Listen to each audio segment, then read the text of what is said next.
올해가 3.1운동 100주년 되는 해입니다. 벌써 시간이 그렇게 됐고요. 1919년 3.1운동 당시 기독교 인구가 1%가 채 안 됐는데요. 많은 기독교인이 참여했습니다. 독립선언서에 서명한 민족 지도자가 33명인데 그 중에 16명이 기독교인이었습니다. 3.1운동을 참여했던 대표적인 인물 가운데 유관순 열사가 있습니다. 당시에 1919년 당시 이화여대 전신 이화학당 학생이었던 유관순 열사는 만세운동에 동참한 걸로 17세, 아마 그보다 더 적거나 17세 정도 됐을 그 나이에 잡혔습니다. 그리고 서대문 형무소에 수감되었습니다. 여자들만 이제 가둬둔 여옥사 8호실, 거기 7명이 같은 죄목으로 수감이 됩니다. 자, 이들은 끔찍한 고문을 당하고 어려운 일을 당하지만 서로 위로하고 기도하고 찬양했습니다. 이것이 이제 그들이 부르던 옥중 찬양인데요. 진짜 가사는 같고 음만 다릅니다. 그 아들에게 이제 면회온 아들에게 엄마 괜찮다라고 얘기를 하면서 우리 이렇게 찬양한다, 이렇게 기도한다라고 기도문을 이제 아들이 적은 것을 이제 이게 전달이 돼서 노래를 만들고요. 이제 박정현 가수가 불렀는데 제목이 대안이 살았다입니다. 여러분 그 인터넷 치면 그 정말 들을 수 있는데요. 한번 꼭 다시 한번 자세하게 이제 풀 버전으로 보시면 이제 거기 이제 그 내용들이 좀 나와요. 한번 보시면 한 4분, 5분 안짝으로 되는 건데 한번 보시면서 그분들의 이렇게 마음과 생각이 같이 전달됐으면 좋겠습니다. 누군가의 희생과 누군가의 눈물과 누군가의 피 흘림으로 다른 누군가는 평안히 지낼 수 있습니다. 자, 나에게 어려움을 줬던 고난을 줬던 누군가를 미워하고 싫어하기보다 누군가에게 받은 은혜를 감사하고 그것을 기억하고 받은 은혜를 내가 또 누군가에게 전하며 사는 것, 이것이 정말 귀합니다. 그런데요, 이것이 어렵습니다. 일본을 미워하죠. 그리고 이제 오늘 본문에서 오늘 그 영상에서 봤듯이 그 친일 행적을 한 모든 것들을 바로잡을 필요가 있습니다. 네, 그 잘못 해결해야 돼요. 잘못을 바로잡지 않고 대충 넘어가면요, 그 잘못이 이름만 바뀝니다. 그 죄가 이름만 바뀌어서 또 다시 우리 가정, 개인, 사회, 국가를 뒤덮습니다.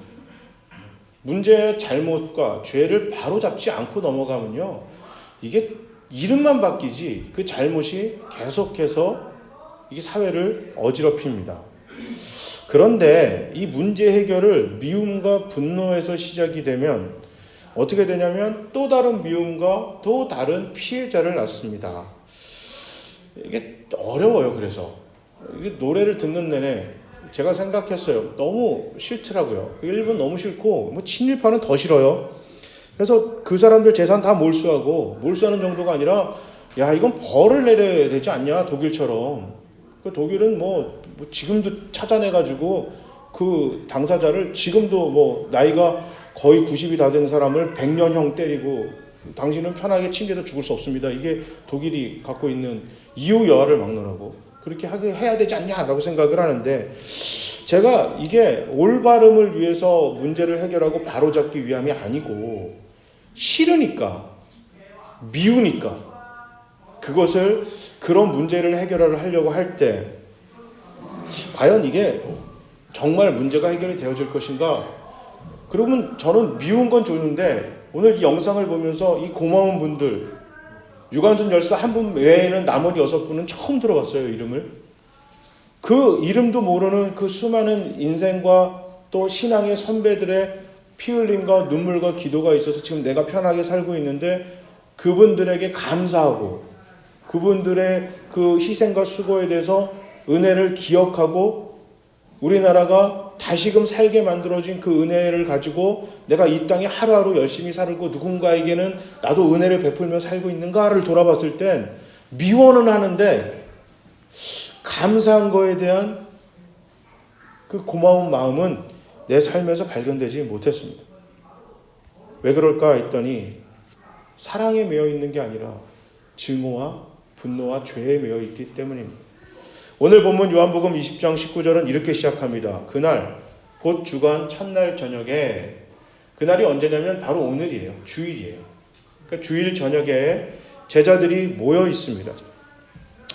두렵고 무섭고 분노에 찼고 미워하는 마음을 가지고 모였어요. 그리고 모든 문들을 닫았다라고 그러는데, 여기서 닫다라는 뜻이 무슨 뜻이냐면 자물쇠로 완전하게 잠그다라는 뜻입니다.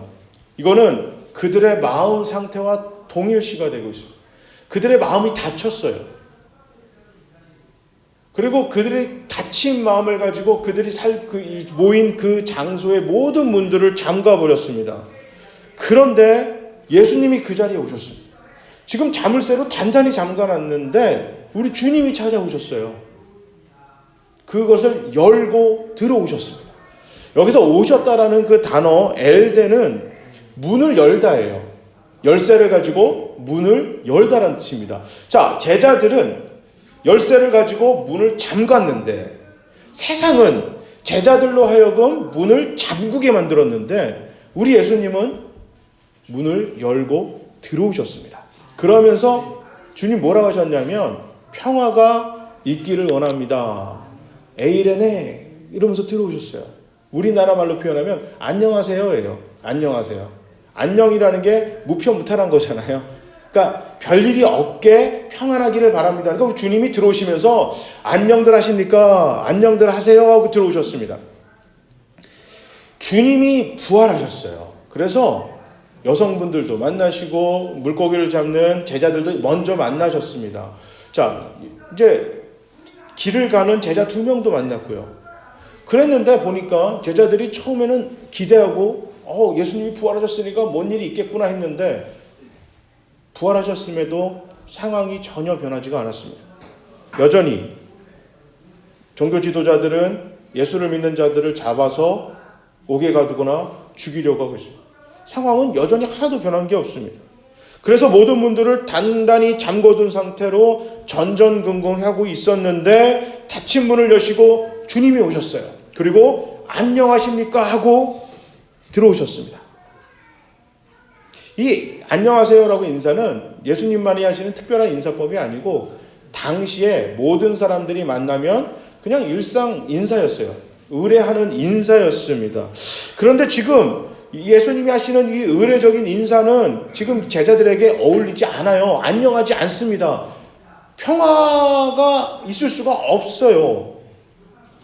그런데 예수님 열고 들어오시면서 안녕하세요, 평화가 있길 바랍니다라고 인사를 하는 순간, 그리고 제자들이 예수님이 진짜 이분이 부활하신 예수님인가를 긴가민가하며 그의 손과 옆구리와 원문에서는 발이라고 하는데 그 발도 보면서 그들이 변화하기 시작합니다.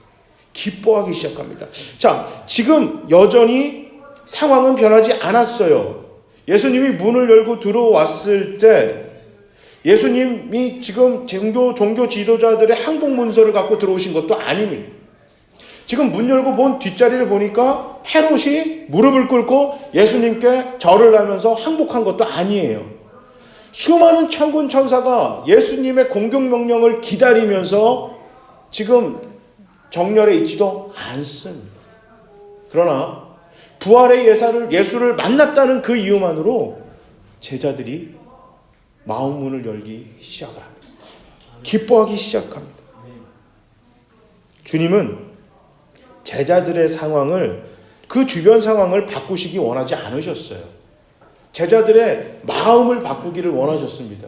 그들이 단단히 예수님의 사랑, 예수님의 그 부활하신 주님의 그 마음에 그 믿음을 묶어놓기를, 그 주님은 간절히 그걸 원하셨어요.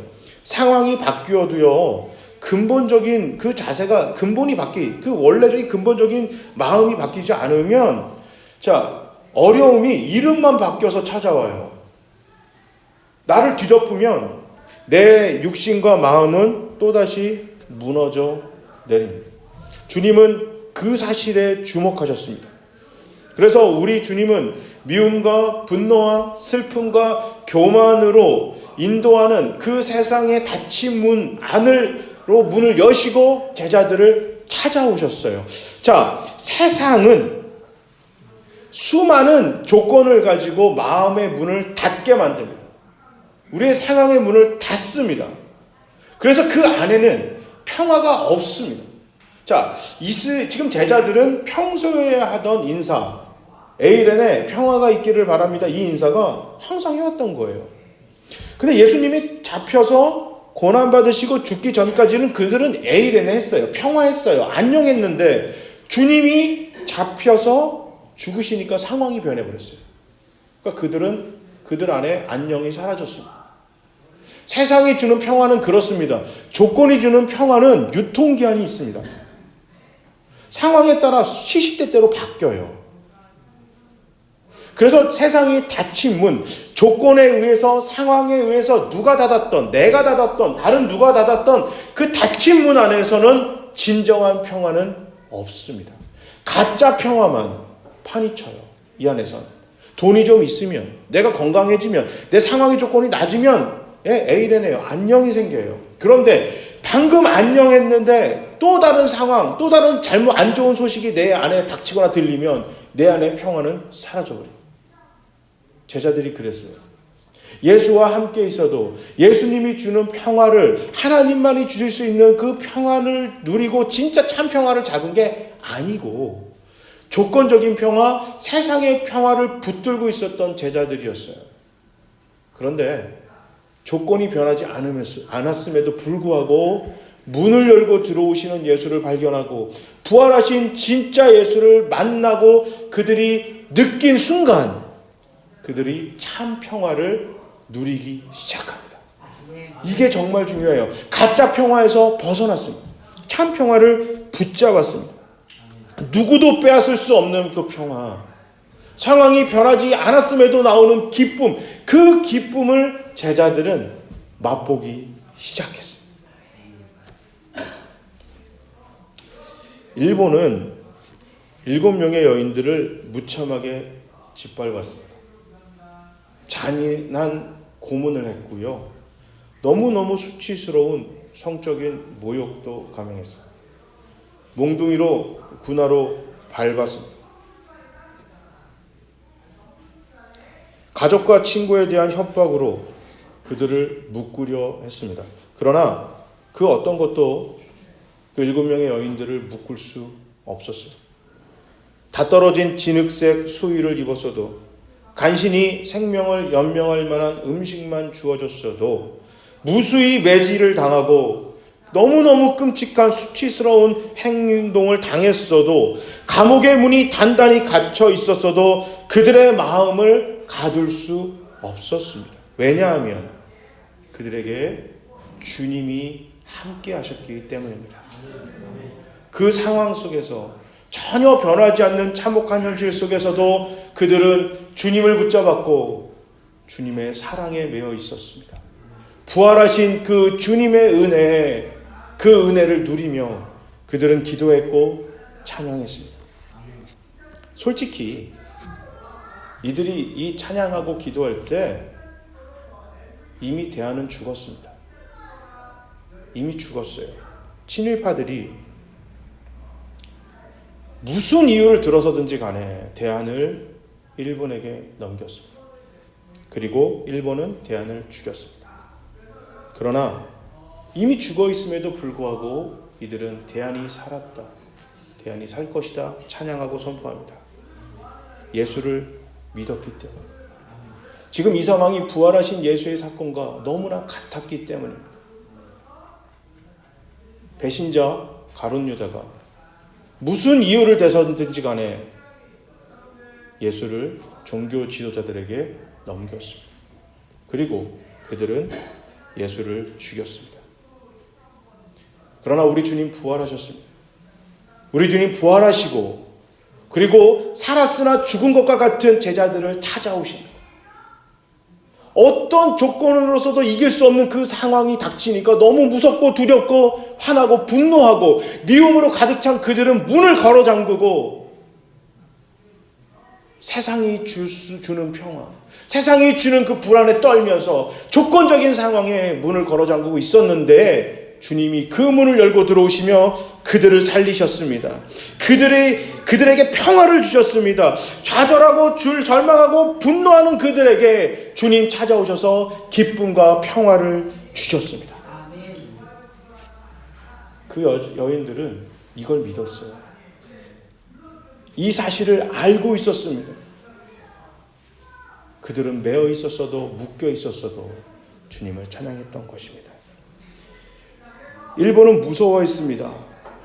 지금 묶어놨는데 실제로는 묶여있지 않고 죽였는데 죽지 않았던 그들을 두려워했습니다. 마찬가지로 사탄은 세상의 조건으로 우리를 묶고 문을 닫으려고 하나 예수의 사랑에 매어 있고 예수의 은혜로 문을 열고 또 어려움과 고난으로 우리를 죽이고 매이려고 하나 이미 영원한 천국의 삶을 기억하는 교회와 성도를 두려워합니다. 사탄이 이걸 두려워해요. 그래서 교회와 성도들을 끊임없이 유혹하거나 끊임없이 핍박합니다. 교회를 타락시키려고 만들고 성도들을 어려움과 고난에 이렇게 막 그 역경 속에 집어넣어서 하나님과의 관계를 계속 그 삶에서 전전긍긍하고 문을 닫게끔 만드는 것이 사탄의 전략입니다. 이게 너무너무 잘 먹혔었고 이거를 통해서 교회가 힘들어하고 있었어요. 그래서 요한계시록 3장 7절에 우리 주님이 교회를 위로하시고 성도들에게 힘을 주시면서 뭐라고 얘기하시냐면 우리 주님이 열면 닫을 자 없고 주님이 닫으면 열 자가 없다. 그분이 교회의 주인이고 성도의 구원자인 그분이 너희와 항상 언제나 함께한다고 약속하셨습니다. 우리를 재워오는 어려움과 고난의 닫힌 문을 우리 주님만이 여실 수 있습니다. 세상은 그 어떤 단단한 자물쇠로 닫아놔도 주님의 열쇠, 모든 문제의 해결이 되신 주님만은 그 문을 여실 수 있습니다. 그 문을 열고 오셔서 주님이 선포하십니다. 에이렌에 평화가 있을 것이다. 안녕이 영원할 것이다. 마지막 그날까지 평화와 안녕이 너희에게 함께할 것이다. 라고 주님 선포하십니다. 이 선포가 지금 우리에게도 유효하고 지금도 선포하고 계십니다. 누가 닫았던 그 닫힌 문, 삶의 고난과 어려움으로 닫힌 문을 우리 주님이 여십니다. 그리고 그 누구도 어떤 상황도 다시 그 문을 닫을 수 없습니다. 주님이 허락하지 않으시면 누구도 열고 누구도 닫을 수 없습니다. 이 사실을 믿으시기 바랍니다. 주님의 부활의 사랑이 우리를 살리셨습니다. 우리를 죄에서 구원하셨습니다. 그분이 주님의 사랑에 매인 우리 각자 개인과 가정과 우리 사회와 국가와 교회의 문제를 다시 살리실 것입니다. 100년 전 목 놓아 외쳤던 우리 신앙의 선배들이 이미 죽은 대안을 아니다. 우리 주님이 살리실 것이다. 살았다라고 외쳤던 그 부활의 주님을 믿었던 우리 신앙의 선배의 그 감사하고 고마운 믿음의 유산을 우리 교회와 우리 성도들이 지금 물려받기를 바랍니다. 이어가기를 바랍니다. 이 고백이 우리도 함께 하시길 바랍니다. 맞습니다, 주님. 내가 살았습니다. 그렇습니다, 주님. 우리 가정이 살 것입니다. 우리 사회와 국가가 다시 살아날 것입니다. 우리 교회가 살아날 것입니다. 그 어떤 어려움과 고난이 우리를 닥쳐와서도 지금 우리의 마음문이 닫혀있고 우리 생각이 닫혀있고 나의 지갑이 닫혀있고 나의 자존심이 닫혀있고 누군가를 향한 배려와 사랑이 닫혀있었어도 주님이 여실 것입니다. 우리 가정의 문제를 주님이 여실 것입니다. 직접 찾아오실 것입니다. 그리고 그 만나주시면서 얘기하실 것입니다. 평화가 있을 것이다. 안녕할 것이다. 영원토록 너 삶 속에서 에이렌의 주님 내가 너와 함께 할 것이다. 그 사실을 붙들고 우리도 힘차게 외쳐봅시다. 주님, 아멘. 주님, 살 것입니다. 이 고백이 과거 성서시대, 성경시대의 고백, 100년 전 우리 선배들만 하던 고백이 아니라 2019년 3월 24일 지금 그날 주님 찾아오신 그날 고백하시는 우리 모두의 고백이 되시기를 주님의 이름으로 축복합니다. 아멘.